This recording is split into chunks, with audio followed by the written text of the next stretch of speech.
Há séculos, algo repousa em uma catedral no norte da Itália. Cientistas o examinaram mais do que quase qualquer outro objeto na história. Eles realizaram testes, escreveram artigos, anunciaram conclusões. Mas o DNA não era algo que os pesquisadores de antigamente sequer podiam pensar em procurar. Quando isso mudou, um processo silencioso começou, nada dramático, nada súbito. Apenas uma lenta sequência de resultados que não se encaixavam no quadro anterior. O que esses resultados mostraram ainda não chegou à conversa principal. Mas já está lá. O Santo Sudário de Turim é um deles.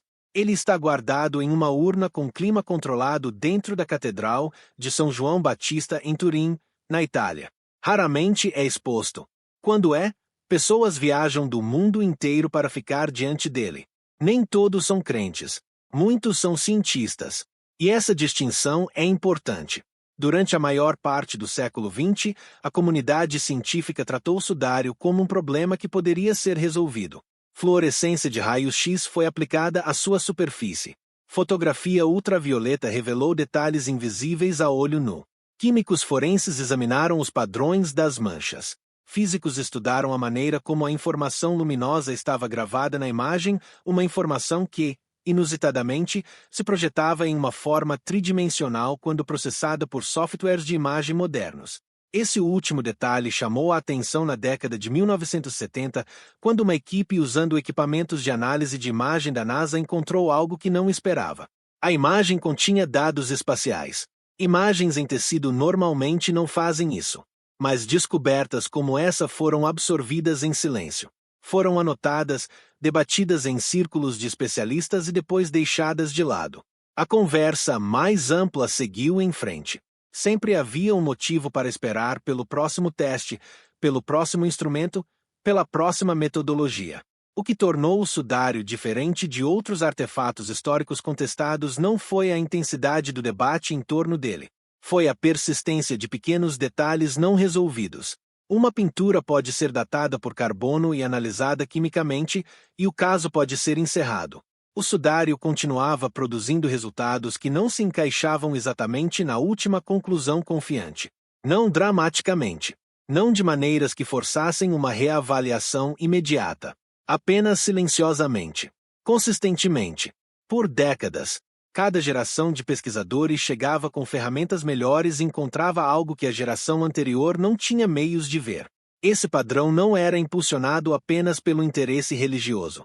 Era impulsionado pela natureza do próprio objeto, sua complexidade, suas propriedades físicas incomuns e as lacunas que continuavam aparecendo nas bordas de cada novo estudo. O sudário não se mantinha na conversa porque as pessoas queriam. Ele se mantinha porque as perguntas continuavam a superar as respostas. Os primeiros testes faziam perguntas antigas. Mas no final do século XX, um novo tipo de pergunta havia chegado, uma que a ciência antiga não tinha como sequer formular. Em 1988, o debate pareceu terminar. 3 laboratórios, em Oxford, Zurique e Tucson, receberam pequenas amostras da borda do sudário. Eles trabalharam de forma independente. Usaram a datação por radiocarbono, uma das ferramentas mais confiáveis para estabelecer a idade de material orgânico. Quando os resultados voltaram, eles se alinharam de perto. O tecido, de acordo com esses testes, datava de algum lugar entre 1260 e 1390. Medieval. Não antigo. O anúncio foi amplamente coberto. Para grande parte da comunidade científica, foi um resultado limpo. Uma resposta clara para uma pergunta antiga. Mas um grupo menor de pesquisadores notou que o teste não havia abordado. A datação por radiocarbono mede quando o material orgânico parou de trocar carbono com seu ambiente. Ela responde a uma pergunta bem. Não explica a formação da imagem. Não explica os dados tridimensionais já documentados anos antes.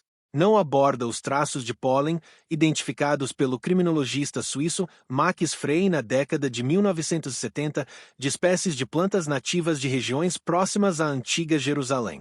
Essas descobertas não desapareceram depois de 1988. Elas permaneceram no registro publicado, silenciosamente. Alguns pesquisadores também levantaram preocupações metodológicas sobre o local da amostra. A ponta testada era uma área conhecida por ter sido manuseada com frequência e reparada em séculos anteriores. Se isso afetou o resultado, permaneceu uma questão genuína e não resolvida entre os especialistas, embora tenha recebido pouca atenção fora desse círculo. O resultado de 1988 resolveu algo, mas nunca foi projetado para resolver tudo. E os detalhes que ele deixou intocados continuaram a se acumular, lentamente, em periódicos e artigos de conferências que a maioria das pessoas nunca lê. A datação por carbono havia abordado a idade do tecido, mas nenhum teste ainda havia abordado o que o tecido havia tocado ou quem havia deixado vestígios nele. A ciência nem sempre avança através de grandes anúncios. Às vezes, ela avança através da lenta expansão do que é possível perguntar. Durante a maior parte do século XX, o sudário foi estudado através das lentes da química, da física e da história. Essas eram as ferramentas disponíveis. Elas produziram o que podiam. Mas a investigação biológica, em nível molecular, ainda não fazia parte do quadro. Isso mudou gradualmente. A análise de DNA amadureceu durante os anos 1990 e 2000. Pesquisadores começaram a aplicá-la a testes arqueológicos, restos mortais antigos e objetos históricos que antes eram considerados inacessíveis a esse tipo de exame. A pergunta não era mais apenas do que um objeto era feito. Era com o que o objeto havia estado em contato. Uma equipe liderada pelo pesquisador italiano Giulio Fanti, posteriormente, trabalhos ligados ao geneticista Gianni Barcaxia começaram a examinar material biológico coletado da superfície do sudário. Partículas de poeira, pólen, resíduos de fibras, vestígios microscópicos deixados por tudo o que o tecido tocou ao longo de sua longa e complexa história. O que encontraram não foi um único resultado limpo.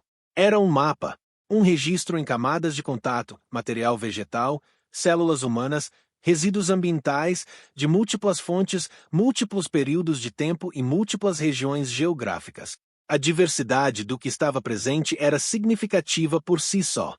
Sugeria que o tecido havia se movido. Havia sido manuseado por muitas pessoas em muitos lugares.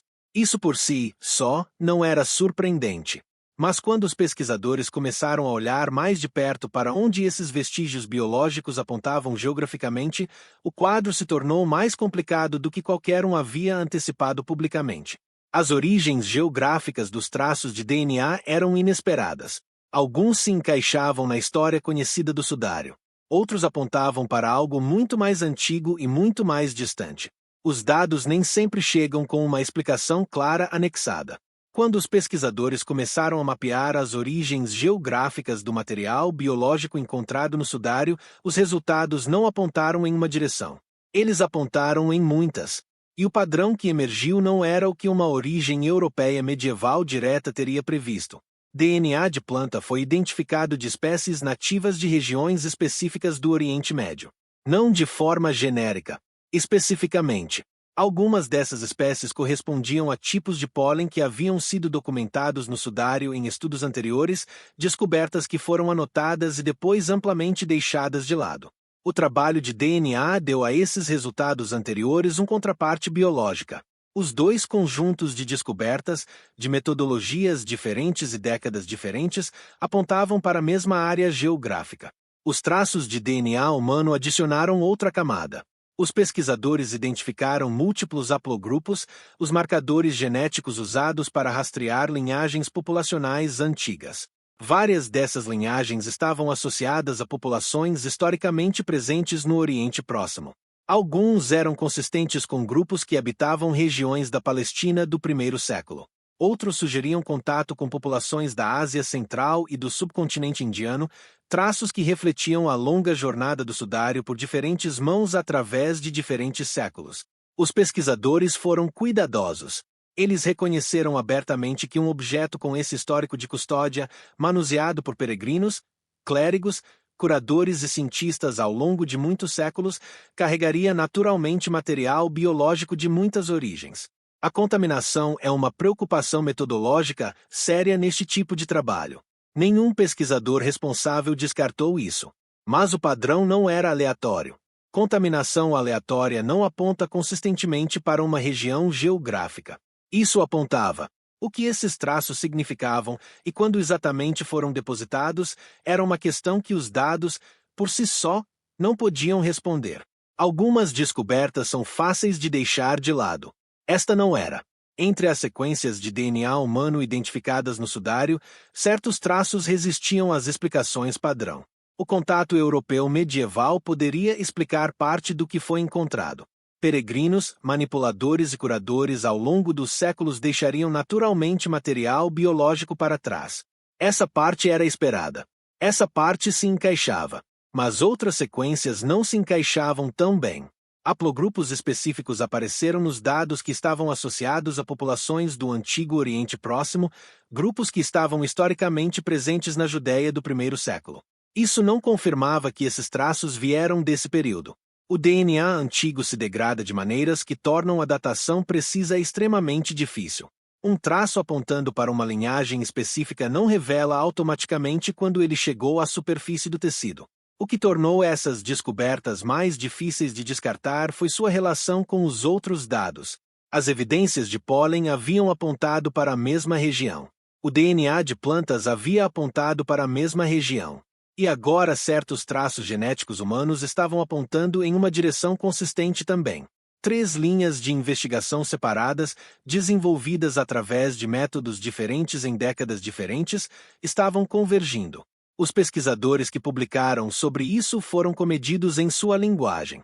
Eles não alegaram que os traços provavam a origem antiga. Eles notaram os padrões, reconheceram as limitações e deixaram as conclusões deliberadamente em aberto.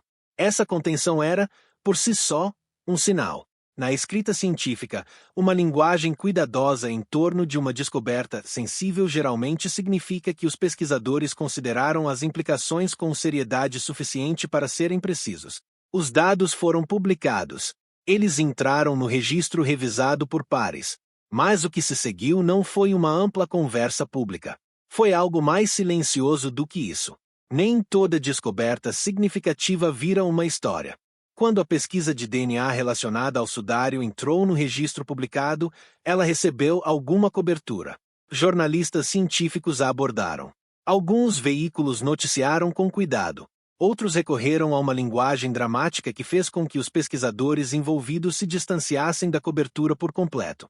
E então, gradualmente, a história desapareceu. Não porque tivesse sido refutada. Simplesmente porque a atenção se moveu. Esse padrão merece ser examinado. O sudário ocupa uma posição incomumente difícil no discurso público. Ele está na interseção da ciência, da história religiosa e da identidade cultural, um espaço onde pesquisadores sérios frequentemente se veem navegando por pressões que não têm nada a ver com metodologia. Uma descoberta que poderia ser interpretada como apoiando alegações religiosas torna-se difícil de discutir em termos puramente científicos. A revisão por pares pode lidar com os dados. Ela nem sempre pode lidar com o que os dados implicam para o mundo em geral. Pesquisadores que trabalham nesta área notaram, às vezes em particular, que o sudário atrai um tipo específico de escrutínio. Estudos que complicam o resultado da datação por carbono de 1988 enfrentam uma barreira metodológica mais alta do que estudos que o confirmam. Isso não é uma conspiração. É uma dinâmica reconhecível em como a ciência lida com objetos que carregam peso cultural. A cautela torna-se assimétrica. A dúvida flui em uma direção mais facilmente do que na outra. As descobertas de DNA não desapareceram. Elas permanecem na literatura publicada, acessíveis a qualquer um disposto a procurar. Mas nunca foram absorvidas pela narrativa dominante em torno do sudário. Elas existiam, em vez disso, em um espaço mais silencioso, presentes, não resolvidas e amplamente não discutidas. Silencioso, neste caso, não significou resolvido. Toda investigação séria eventualmente chega ao limite do que suas ferramentas podem fazer. O trabalho de DNA realizado no sudário produziu descobertas genuínas. Também produziu um conjunto de perguntas que a metodologia atual ainda não está equipada para resolver completamente. Isso não é uma falha da pesquisa. É uma descrição honesta de onde a ciência se encontra atualmente. Datar com precisão o DNA antigo continua sendo um dos problemas mais difíceis na pesquisa biológica. Identificar uma linhagem genética é uma coisa. Determinar quando esse material foi depositado em uma superfície e distinguir entre traços deixados no primeiro século e traços deixados no século XII é outro problema completamente diferente. As ferramentas que existem às vezes podem restringir um intervalo. Elas ainda não podem fornecer o tipo de precisão que essa questão específica exigiria. O histórico de custódia do sudário torna a atribuição de fonte genuinamente difícil. Ele passou por múltiplos proprietários ao longo de múltiplos séculos. Sobreviveu a um incêndio em 1532 que danificou porções do tecido e exigiu reparos. Cada um desses eventos introduziu novas possibilidades de contaminação e novas complicações para qualquer pesquisador tentando rastrear um traço específico até uma origem específica. Com o que os pesquisadores ficam é um corpo de evidências convergentes que aponta consistentemente em uma direção sem chegar a uma conclusão definitiva. Os dados do pólen. A análise da imagem. A química das manchas de sangue. Os traços de DNA. Cada linha de investigação, desenvolvida de forma independente, apontou para uma origem geográfica e histórica consistente. Nenhuma delas, individualmente, encerra o caso. Juntas, elas formam algo que é cada vez mais difícil de deixar de lado com uma única explicação. A próxima resposta dependerá do acesso. E acesso, neste caso, não é uma questão científica.